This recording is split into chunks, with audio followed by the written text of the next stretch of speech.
and do a smoky eye tutorial today. So I'm gonna go ahead and place that brown color. Yes, I said brown color, and it's more of a lighter brown. A lot of people think that when you do a smoky eye, you would start with black and just build the black up. No, I'm going to show you step by step on how to build up that color. So we're just deepening that brown shade, just going in, patting, and just building that color up.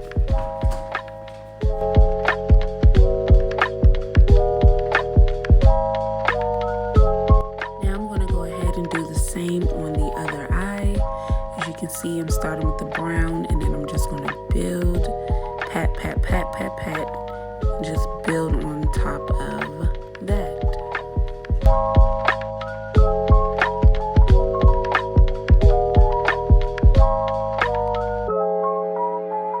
After the brown is to my liking, I'm going to go ahead and take this yellow color from this Juvia's Place palette, and we're just going to blend it into the brown color like so.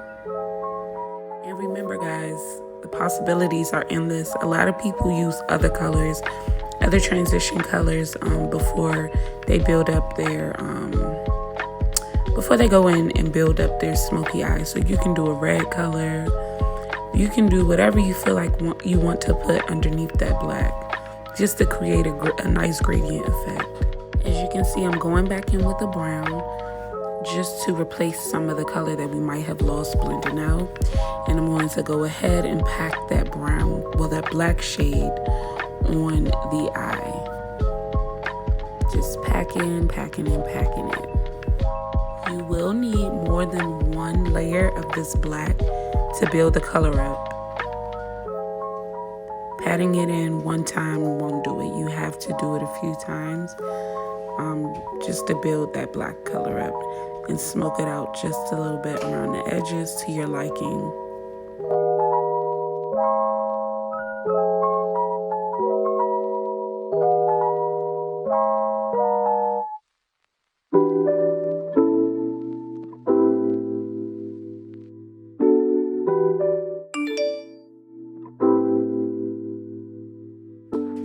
So now I'm using Nars Naturally Radiant, and I'm using the Maybelline Fit Me, just a little bit of Maybelline Fit Me just for the color. It adds a little bit of that mattifying effect, but I wouldn't use a lot of it because I don't really like, I don't know. Maybelline Fit Me was something I used when I started, not something that I would really use now. I love the finish of Nars.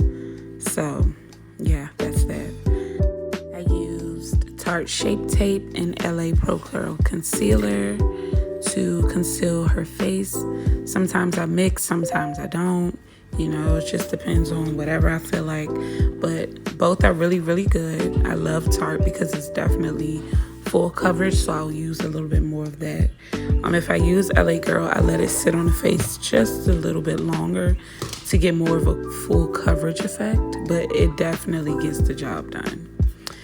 And now we're gonna go in and blend that highlight out. And like I said in my last video, sometimes it looks crazy, but once you finish blending, you know that you've done a good job when everything is blended into each other.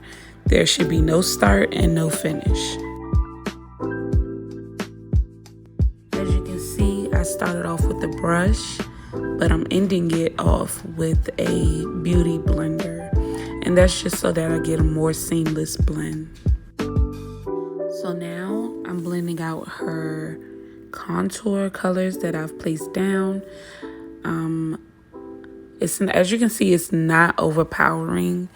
I don't like when the face is a little bit too much contoured, because then the face will look way darker than the neck area, and you don't want that.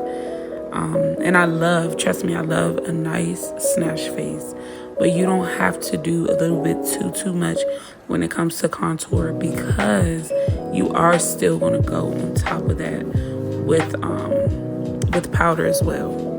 And so I'm using my Sacha Buttercup to set the face, pressing that powder in. And how much powder I use really for me depends on the skin type. If someone has really dry skin, I won't powder them as much at all, because you don't want to get those patchy, you know what I'm talking about, that patchiness. You don't want to get that, so you can just press that powder in really good. And as you can see, that contour color is coming to life. I didn't need too much cream, and it's still popping.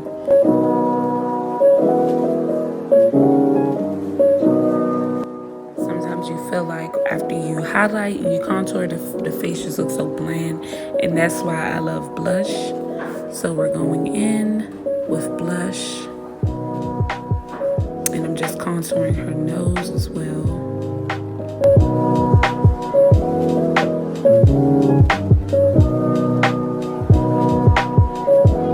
Now I'm highlighting the bridge of her nose. Then I'm gonna go ahead and highlight the hollows, or the highest point of her cheeks. I always make my clients smile. They hate it. They hate it, but it's a good thing to do so that you can see the highest point on your cheeks. And I love using this Anastasia Beverly Hills palette because the pigments and the eyeshadows are so good. And now I'm just lining her lips. Sometimes I might use a shadow. I might use just any cream I have that's brown. Anything that you want to use. A lipstick. Whatever you want to use. I just outline in brown. I love liner. Love liner. If you sit in my chair, you're getting a liner, because it just makes any color that you put on your lips pop so much better. The color comes together. And now I'm taking my pink lip gloss and putting that in the middle of her lips. Just a nice natural color. I love it. After you apply the lip gloss, sometimes you might notice that any color you put on the outside can fade, or it might fade. Just go back and reapply the liner, just so it still pops. Because remember, after they get out of your chair, they gotta still wear this. So definitely go back and intensify the color.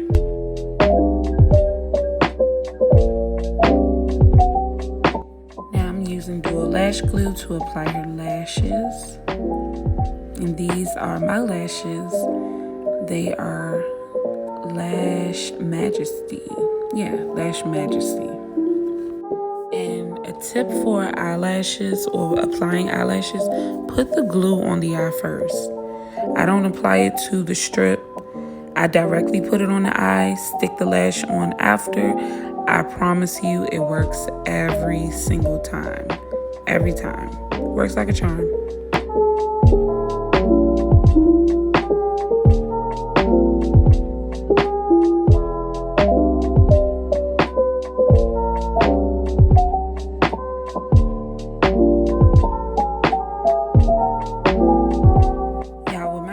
Sit in my chair, I be hyping them up. She didn't even see her face yet, and she danced.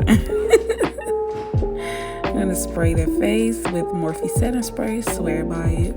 I love it so much. And then I'm gonna go ahead and intensify that highlight with this other palette. I think it's called the Glitter palette. I'll put it in the description box. And here's the finished look, guys. Tell me what you think. Yes. For more content, don't forget to like, comment, and please subscribe. Share this video too. Thanks, guys.